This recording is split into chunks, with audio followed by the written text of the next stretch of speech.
Ladies and gentlemen, coming to the next session, we have a session keynote on 5G redefining communications.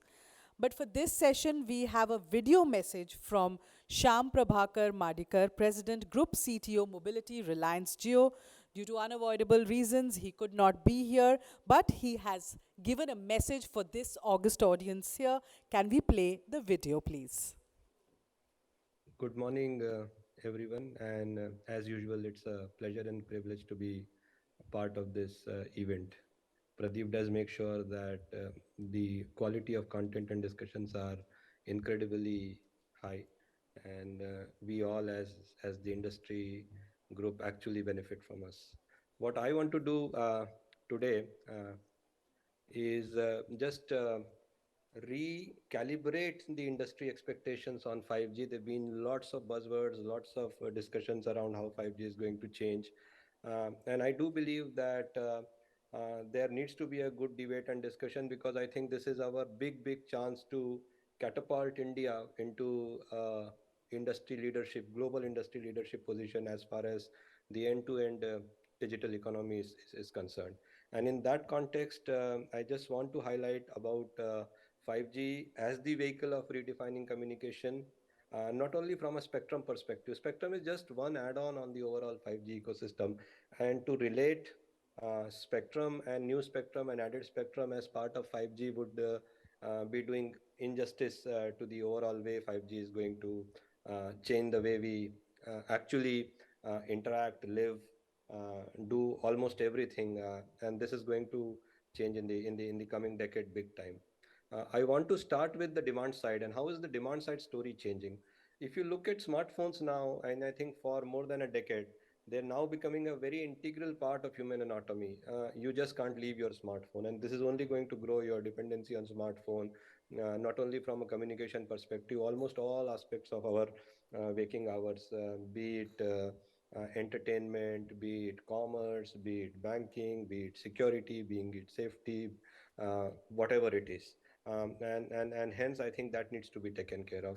But in addition to the smartphone part, there are two important parts which are now morphing into a full-fledged economy of their own, and the second one is around machines.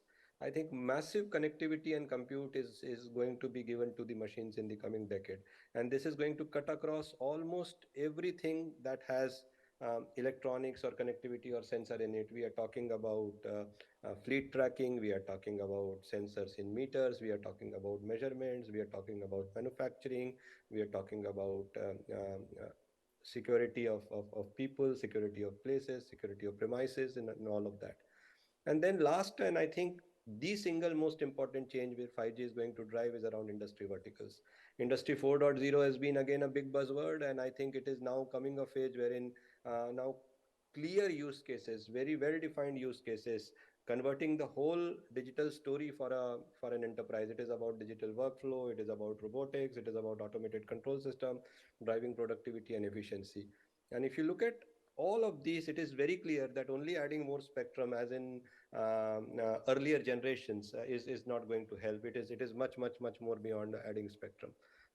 I keep on repeating this chart, but I think this is becoming more and more relevant. And if you see the first two decades, 2001 to 2020, the decade of voice and the decade of video in my story of three V's, it has been around connectivity. It has been around massification of connectivity. It has been around densification of connectivity. It has been around the consumption levels of connectivity. We started with voice, then we went to video. From digitally connected, we became digitally consuming.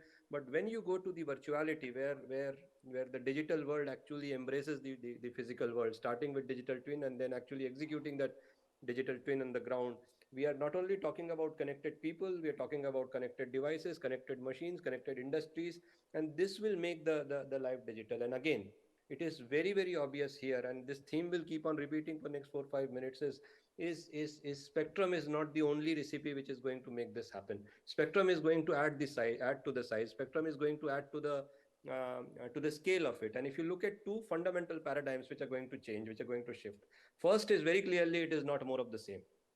And by more of the same, I mean, we have more spectrum, of course. I mean, from 30, 40, 50 megahertz of 4G spectrum, we are already talking about 100 plus megahertz of sub 6, and of course, 1000 megahertz almost of millimeter wave. So more is there, but that's just one important pillar. We have more spectrum in hyperconnectivity, we have better spectral efficiency. But the other two components, and these two joining together, I call as the holy trinity of communication, that makes 5G what it is. It is about hypercompute, it is about ability to process data, ability to run algorithms, ability to decide, ability to embed that compute within connectivity right up to the edge, right up to the distribution. I think that is what makes 5G what it is. That is what makes true 5G give the capability of connectivity, compute, and storage on the fly in real time. And that is where it goes much beyond spectrum. And the last part of this trinity is around hyper storage. We are talking about hosting content, we are talking about hosting control plane, we are talking about hosting user plane to drive latency, we're talking about adaptive algorithms on AI, ML, on big data, absolutely distributed across the network.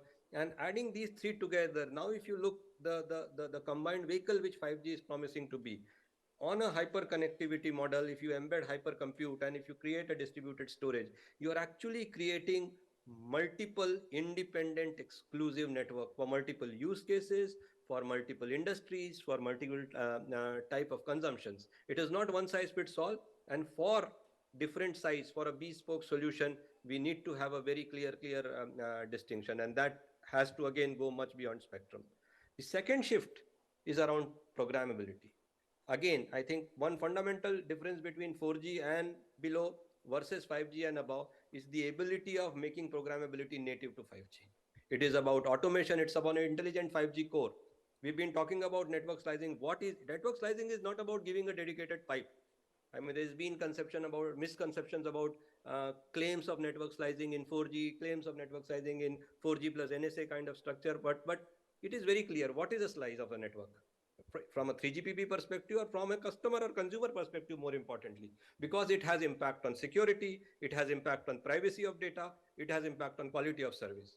So we need to very carefully understand this before actually getting into it head on what a network slice means. A network slice means a dedicated network, totally embedded for a particular application or a particular consumer or a particular industry, where the data is owned, where the privacy is owned, where the security is owned, where the core network is owned, rather than just creating a QoS pipe and kind of dedicating that pipe, which have so much of kind of adjacent vulnerabilities, that it is very, very difficult to run it on a non 5G core. Elasticity of architecture is another big important point, wherein the ability of this programmable network to understand what the traffic profile is, to understand what the consumption profile is, and make sure that it is able to populate, create on the fly the required assets and resources closer to the customer with right capability of delivery, and deliver it.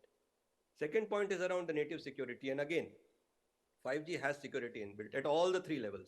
We are talking about the device level, we are talking about encryption at user level, and we are talking about the control plane security by adding wrappers and control algorithms on top of it. Now, with the compute that is embedded because of the intelligent 5G core, because of the distributed edge cloud, this security now becomes native to 5G.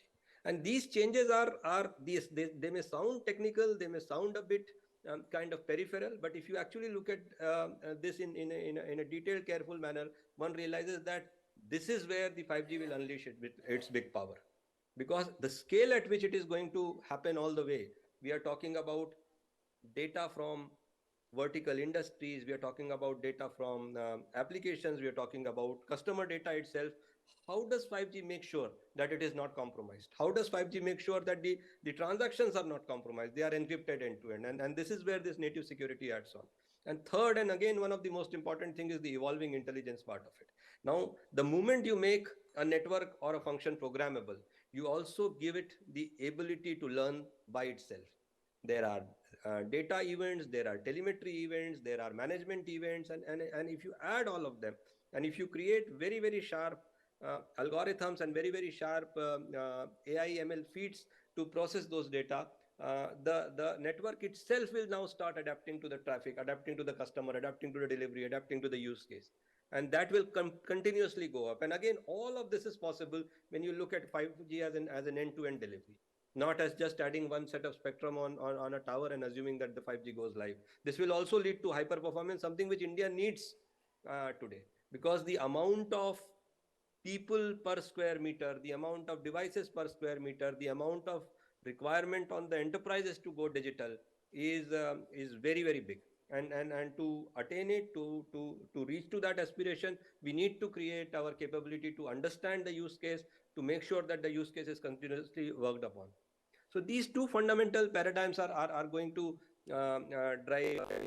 And to do this, I think one of the biggest things which we need to realize is this will require a change in perspective. This will require us to unlearn a lot of things which we believe are part of what telecom is, and kind of reskill ourselves, understand the difference between software and hardware, understand the importance of open interfaces, understand the ability to pool the compute functions, drive an AI ML based performance module rather than creating a set of people who every time does a manual oversight of what is happening and try and do it, because it's with this kind of scale and capability it's just not possible. And finally, and most importantly, if we are able to create independent modular network islands on top of it, the densification and scale which this country deserves, which this country wants, which the customer deserves, are all going to play well. And this is where this whole reskilling and understanding of what is on the anvil for us, what do we need and how do we need to change. Otherwise, I think if we go on following what we have been doing for last 20-25 years, I think it would be very very difficult for us to get the real value out of 5G. And this is where the unlearn to learn capability starts. And if you look at manifestation of this on the industry part of it, because this is one of the most important parts of 5G on industry 4.0, the overlap across verticals is now increasing. And what is at the center of the overlap? The center of the overlap is digital.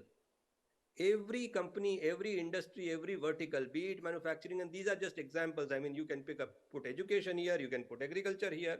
What you will realize is this: all these circles are now coming closer and closer, and the overlap portion of these circles is actually digital. And this is where I think the share of digital platform, the intelligence of digital platform, the automation of the domain itself, I think that will come into play. And once this happens, we can, in true sense of word, start saying that these industries, these verticals, these companies have gone digital.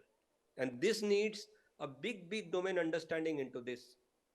As telecom players, historically, we have always been providing bare pipes and connectivity and some kind of frivolous on top of connectivity kind of services to the industry, which is outside the telecom domain. That will stop. That needs to be stopped, because I think we need to get into a very very deep understanding of domain and collaboration across domain experts from manufacturing or medicine or education or agriculture. Understand what the use cases are, digitize those use cases, create platforms for those use cases, and then drive the whole domain automation and AI onto this. And once this is done, then we will be able to showcase that yes, we have been able to create a network that is programmable. We have been able to create a network that is independent of all underlay networks. It's not carrying the baggage of what we have been doing erstwhile, and is able to take forward what we want to, in the sense of digital and in the sense of real 5G, a true 5G capable. I want to end this with my favorite quote from a programmability perspective. May the source be with you. Let's take 5G to new heights. And wishing you a great, great, great conference. Thank you so much.